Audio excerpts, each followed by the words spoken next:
Assalamualaikum warahmatullahi wabarakatuh dan selamat siang.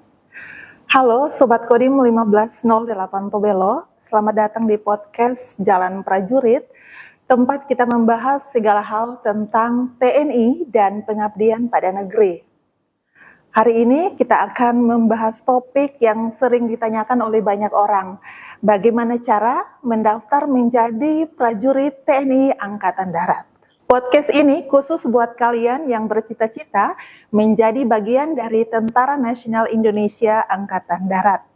Saya Febiola Lilipori bersama Komandan Kodim 1508 Tobelo, Bapak Letkol Infantri Alex Donald Maritua Lumban Gaul SEMM.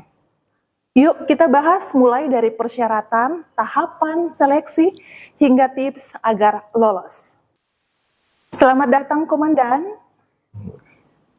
Terima kasih sudah meluangkan waktu untuk hadir di podcast kami. Sebagai Dandim 1508 Tobelo, apa yang membuat Bapak merasa penting untuk terus mensosialisasikan bahwa pendaftaran TNI Angkatan Darat itu gratis? Ya, baik, terima kasih Bu Febi atas undangannya pada podcast kali ini. Ibu Febi, kita dalam topik pendaftaran untuk menjadi prajurit TNI. Saya merasa perlu kita sosialisasikan terus agar anak-anak kita, warga masyarakat yang memenuhi syarat untuk menjadi prajurit bisa ikut berpartisipasi, ikut ambil bagian. Bagi yang bercita-cita untuk mengabdikan dirinya di dalam TNI, khususnya TNI Angkatan Darat, kita perlu sosialisasikan ini gratis. Karena banyak kejadian Bu Febi di lapangan, banyak oknum-oknum yang tidak bertanggung jawab, itu mengambil keuntungan dari ketidaktahuan calon-calon prajurit ini. Demikian Bu.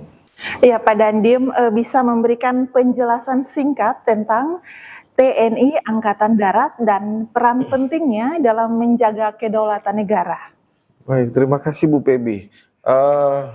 TNI Angkatan Darat itu merupakan bagian dari TNI. Ya, salah satu matra. Di dalam TNI ada 3 matra, matra Angkatan Darat, Laut, dan Udara. Kebetulan kita, Kodim, merupakan bagian dari matra darat. Ini sangat berperan penting untuk menjaga keutuhan dan kedaulatan negara, serta menggunakan segala kekuatan yang ada di darat untuk diberdayakan demi kepentingan pertahanan di darat. Begitu Bu. Ya, tentang pendaftaran TNI Angkatan Darat, bisa Komandan jelaskan ya secara singkat? Iya. Apa saja langkah awal yang harus dilakukan oleh calon pendaftar TNI Angkatan Darat? Ya, Bu Febi, tentunya dalam rangka pendaftaran untuk menjadi calon prajurit, hal yang pertama dilakukan adalah lulus sekolah dulu. Iya. Lulus sekolah sesuai dengan strata yang akan dia daftarkan. Untuk Tamtama, kemudian untuk Bintara minimal adalah SMA. Kemudian setelah dia lulus, dia mempersiapkan dirinya untuk menjadi seorang prajurit. Tentunya ada perlu kesiapan dari sisi akademik, kesehatan, jasmani, dan sebagainya Ibu, begitu. Iya, seperti itu. Iya, Pak Dandim, pendaftaran TNI Angkatan Darat yang gratis ini bagaimana alurnya ya? Apakah dilakukan sepenuhnya online atau ada tahapan langsung ke Kodim atau ke Korem? Ya, baik Bu. Dalam rangka pendaftaran ini dimulai dari pendaftaran online. Nanti bisa buka www.rekrutmentni.mil.id. Itu bisa dibuka. Di situ nanti jelas semua akan dipampangkan persyaratannya. Kita daftar online dulu. Ini namanya Animo Ibu. Ya, jadi setelah mendaftar ini nanti akan ada validasi. Validasi ini dilakukan di Ajen Korem, Ajen Kodam. Bagi yang di daerah bisa di Korem, bisa di Kodam. Karena kita jauh dengan Korem, nanti akan kita bantu validasi dari Kodim. Jadi kita cek semua di Kodim, kemudian kita daftarkan di Korem. Ya, seperti itu ya. Iya. Iya, itu alurnya. Ya, tentu saja kita berbicara terkait dengan pendaftaran Iya, ya. Ini Pak, apa saja persyaratan utama yang harus dipenuhi oleh calon pendaftar dan bagaimana calon pendaftar bisa memastikan mereka memenuhi kualifikasi tersebut? iya Ibu. Tentunya yang paling mendasar syaratnya adalah sehat dulu Ibu. Ya, sehat. Sehat, itu harus pasti ya. Ya. Kita di Kodim memberikan bantuan pendampingan. Jadi kita mengadakan pembinaan terhadap calon-calon yang berminat. Jadi sebelum ini pendaftaran dibuka, kita tampung di Kodim Ibu. Bagi yang anak-anak kita yang belum mengerti, akan kita kenalkan. Kita berikan trik-trik dalam rangka menghadapi seleksi nanti. Jadi dia harus mempersiapkan fisik. Nanti akan kita ajari, kita bimbing sehingga dia bisa memenuhi kriteria, begitu Ibu. Untuk seleksi fisik dan kesehatan, apa saja yang biasanya menjadi tantangan terbesar nih bagi calon pendaftar? Oh iya, tentunya sebenarnya tidak ada tantangan yang terbesar ya, Iya. selama kita siap. Cuma kadang-kadang calon ini dia tidak mengerti, dia hanya tahu, oh aku ini sehat ya, kelihatannya sehat. Padahal begitu diperiksa, ini tidak memenuhi syarat. Sebagai contoh itu ada kriteria-kriterianya. Contoh di kesehatan, untuk mata, gigi yang berlubang, gigi yang ini, itu ada kriteria. Dan nanti setelah didapatkan temuan ini akan menjadi ditentukan status kesehatannya. Oh ini status kesehatan 1, status kesehatan 2, status kesehatan 3, status kesehatan 4, begitu Bu Feby. Jadi dia kadang-kadang merasa sehat, ternyata nggak sehat. Ini yang paling banyak terjadi. Kemudian untuk fisik jasmani, oh saya kuat Pak, ya kuat, mungkin, tapi ini seleksi, ada kriterianya. Dia melakukan gerakan yang benar, dia melakukan gerakan salah, tentunya tidak dihitung. Ini yang kadang-kadang calon-calon kita, adik-adik kita calon prajurit ini tidak mengerti. Nah, disitulah gunanya kita melakukan pendampingan dan pembimbingan, supaya dia mengerti trik and triknya, bagaimana nih tips supaya bisa lulus begitu Bu. Ya Pak Komandan, untuk saat ini ada aturan baru tentang tinggi badan ataupun batas umur yang bisa dijelaskan Komandan. Iya, Bu Feby. Saat ini pimpinan Angkatan Darat memberikan perhatian yang luar biasa Ya. karena melihat tingginya kemungkinan untuk lolos dalam menjadi prajurit TNI dan berdasarkan minat yang tinggi oleh masyarakat. Karena kemarin ada batasan umur, kemudian batasan tinggi, ini menjadi kendala terbesar. Sementara yang bersangkutan ini punya potensi yang luar biasa. Iya. Jadi ada pimpinan Angkatan Darat memberikan kebijakan baru. Ini terobosan baru belum pernah terjadi sepanjang sejarah nih Bu. Di mana batas umur yang tadinya 22 tahun, pimpinan Angkatan Darat memberikan kesempatan menjadi 24 tahun. Ini suatu terobosan baru Ibu.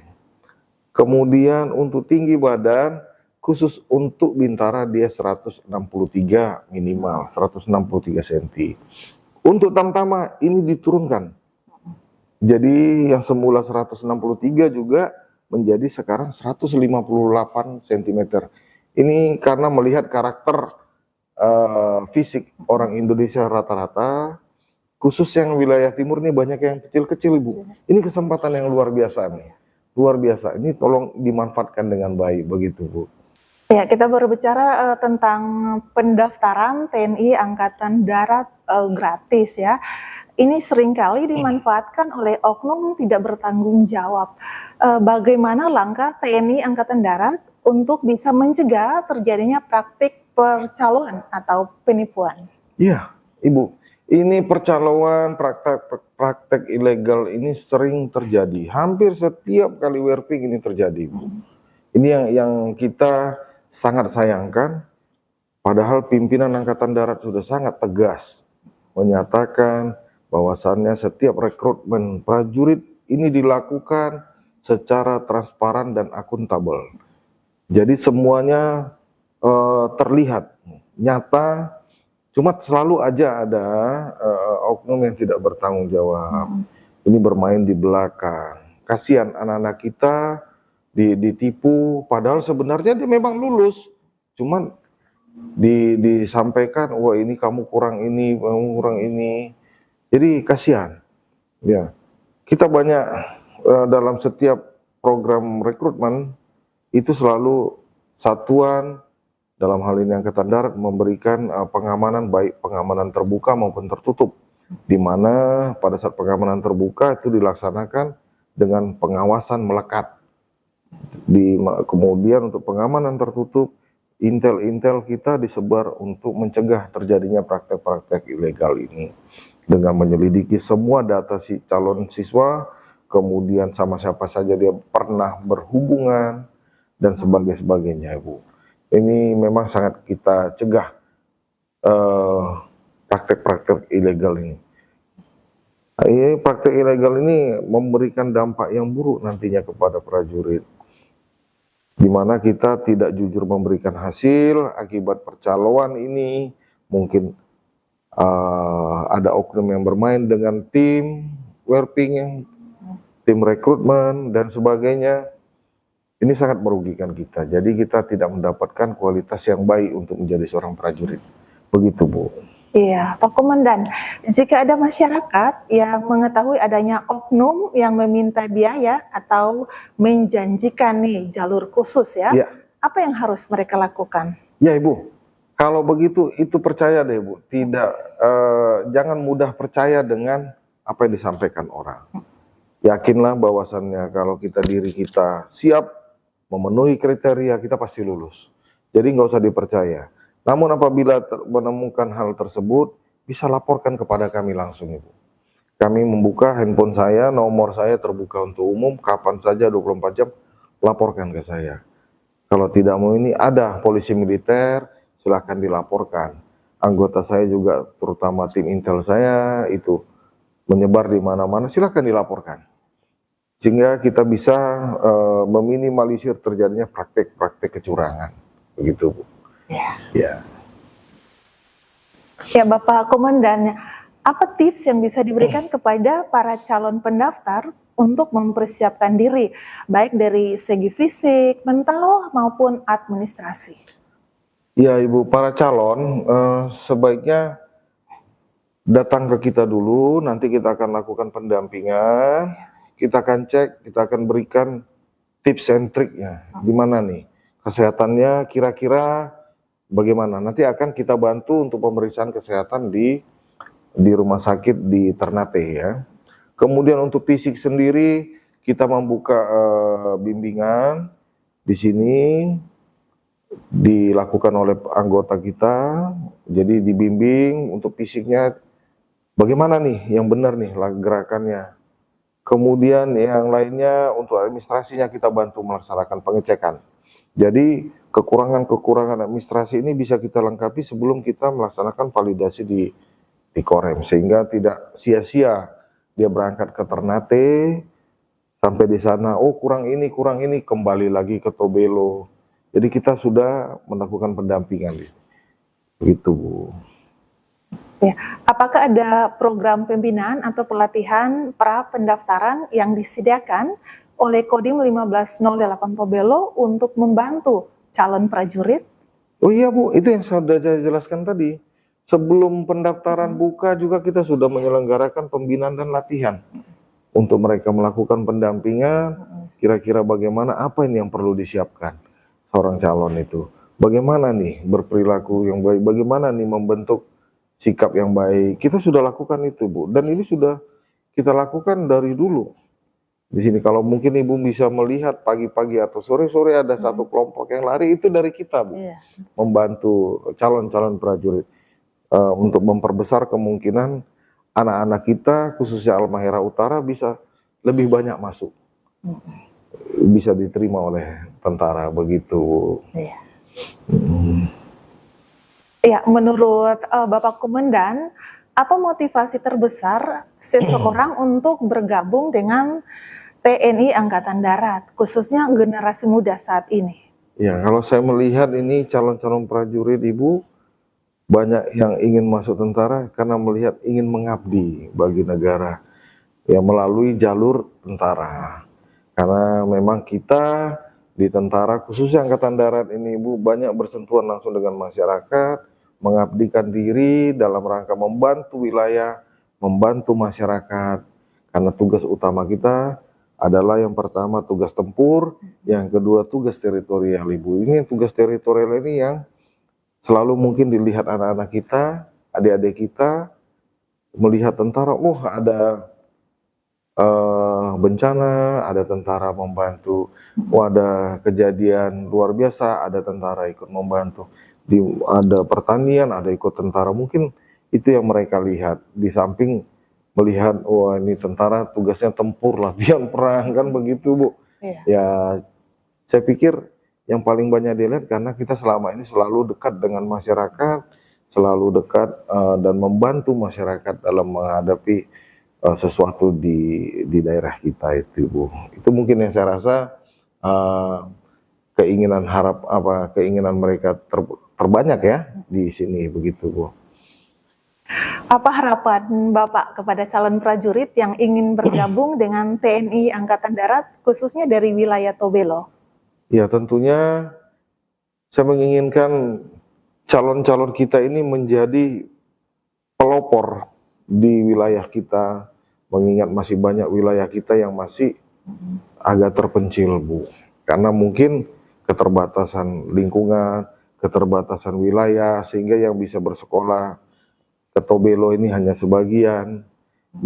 Dia begitu lulus, dia menjadi motivasi nih Bu, bagi kawan-kawannya, bagi keluarganya. Di samping dia sudah menunjukkan, ini aku nih sudah bekerja, dia menjadi pelopor lah di wilayahnya. Dia bisa membantu membangun wilayah melalui jalur tentara begitu Bu. Ya. Ya, Pak Komandan, sebagai seorang perwira TNI Angkatan Darat, apa pesan utama Bapak kepada masyarakat terkait pendaftaran TNI yang gratis ini? Ya, baik Ibu Feby, pesan saya kepada masyarakat, jangan mudah percaya dengan calo-calo Ibu. Jangan mudah percaya ada orang yang mengaku, saya bisa bantu. Itu bohong, yang bisa bantu hanya dirinya dan Tuhan saja Ibu.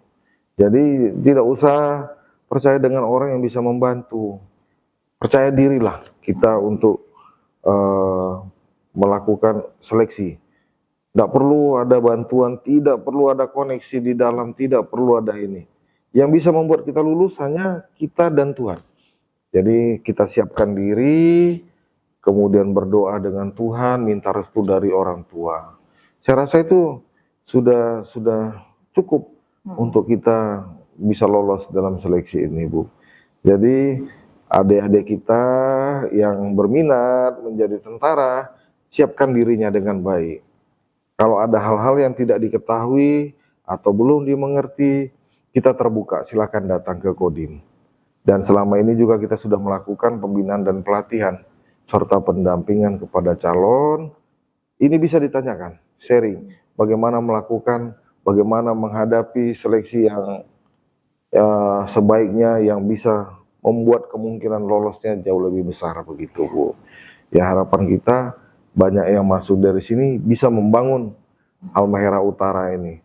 Ini Halmahera Utara ini tanah yang diberkati dan harus maju oleh generasi-generasi muda kita Halmahera sendiri. Begitu Bu Feby. Terima kasih atas penjelasan Bapak yang sangat informatif. Semoga anak-anak muda di Halmahera Utara bisa mendaftar dan bisa bergabung di TNI Angkatan Darat. Jadi, Sobat Patriot, untuk menjadi bagian dari Tentara Nasional Indonesia Angkatan Darat, diperlukan persiapan fisik, mental, dan administrasi yang matang. Jangan lupa untuk terus semangat dan pantang menyerah.